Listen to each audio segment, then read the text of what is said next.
Hi, everybody. Today I'm interviewing Vera. She is an English teacher and a teacher trainer. Also, Vera teaches one-to-one classes and consults people about it. Moreover, Vera has got an amazing Instagram account, and I will give you the link in the description of the video. So, Vera, welcome. Okay, thank you very much. I'm really pleased to be here and to answer your questions. So, my question number one is, do you teach one-to-one completely, or do you have group classes as well?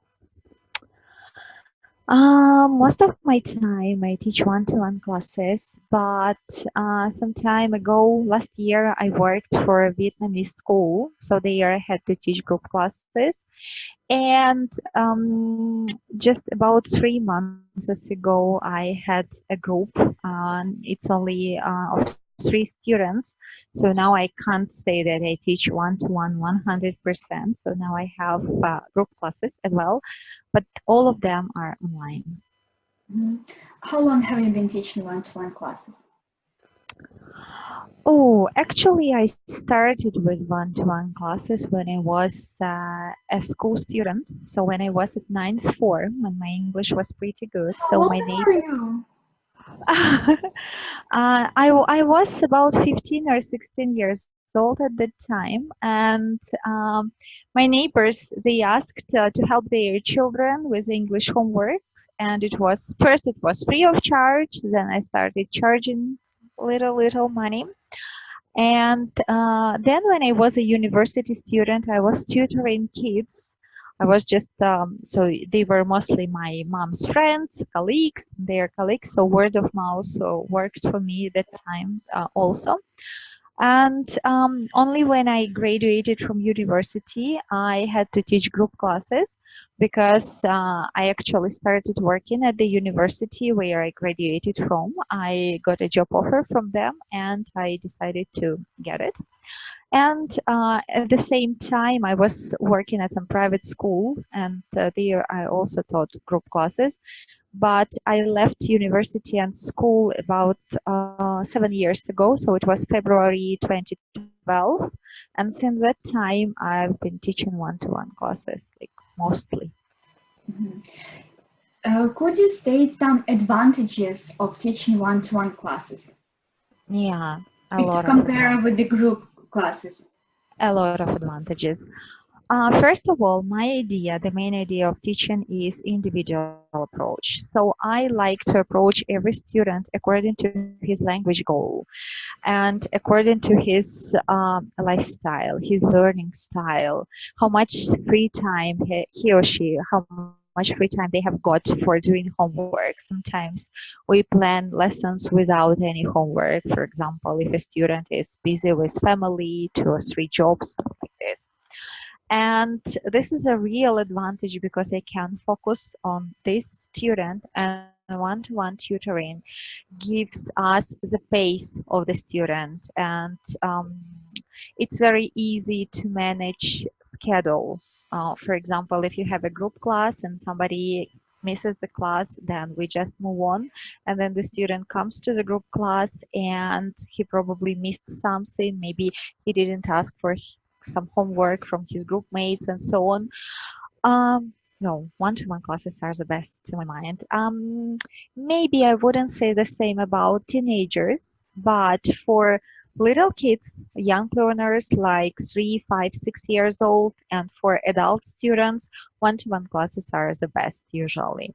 Teenagers, they like communicating and socializing, so for them, maybe it could work better in groups. But now I teach only adult students and one-to-one classes. That's my choice. I love the individual approach, and I love one-to-one classes as well because we can concentrate on the needs. Because when I teach a group, they usually all have different needs. Somebody is going to go abroad, and somebody has just a hobby of learning foreign languages. So sometimes it's difficult to combine and to motivate them. Yes, motivation, different needs and different language goals and different motivation. Because, for example, for those who are going to move abroad, they are really motivated, so they do all the homework and usually they progress better than people who are learning English for their hobbies. And sometimes they are not motivated to do homework or so. That's right. Yeah, and for those teachers who are going to start teaching one-to-one, could you recommend a book to read, perhaps? Okay. There Some are websites.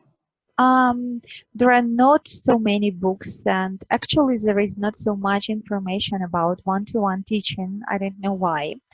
In many websites like One Stop English or Busy Teachers, you can find some information about teaching one-to-one classes, but mostly this information is short and just general common ideas. There is a book about one-to-one teaching by Ingrid Wisniewska, if I'm not mistaken, so I can give you the link after we finish Yes, the we will interview. write the name of the book and Yeah, the author in the description of the yes. video, So so don't worry. the book is pretty nice. It's called Learning One-on-One, but actually it's about teaching, so it can be useful for teachers. And you can read my blog in Instagram because I write a lot about teaching one-to-one and teaching one-to-one online classes. And I have a course which is called Voyage to Online Teaching. But actually, the part of this course is about how to switch your lessons into online mode, and the part of this course is about teaching one-to-one classes. And I have separated the course. I divided it into two parts. And this spring, I'm going to start a new course, which is going to be just about one-to-one classes, individual approach, analyzing students, and so on. So we will also state the link in the description of the video to the Okay. course, right? Yeah. Okay. Good. hmm And do you have anything to add about your course or teaching one-to-one? Um, I can say about teaching one-to-one. So I can give little piece of advice to teachers who want to Yes. teach one-to-one classes, who maybe um, are not really familiar with this individual approach. So when you are teaching one-to-one classes, be careful with language goals. Okay, the main idea of teaching one-to-one class is guiding your student to his language goal, as you have just said. Yeah, somebody needs to move abroad, somebody probably needs just to travel, somebody needs English for their job purposes, somebody wants to write letters in English or something.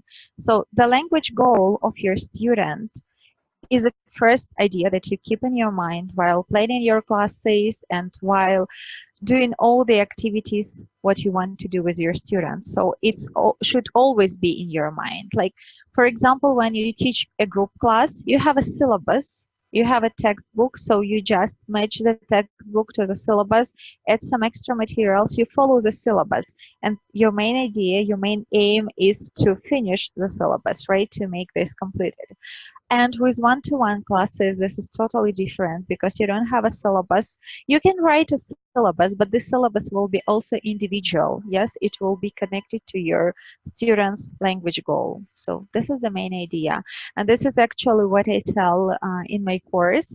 So we have a separate lesson about analyzing your student, thinking about his free time, thinking about his family, his hobbies and interests. So probably if your student likes rock music, he is maybe not going to be happy to talk about rap music or something like this. So you should always keep this in mind or in some file, separate file when you analyze your student. And actually this thing, like combining all these things together, it makes your lessons better and more productive. Mhm. Thank you very much. It was my pleasure to interview you. And remember that in the description of the video, I will give the names of the books which Vera mentioned and her wonderful course about teaching one-to-one classes, and also her amazing Instagram account. So be sure to follow Vera as well, and you will get more useful tips about teaching. And Thank see you you. later, guys. And Vera, Thank you. so yeah, bye bye. Bye.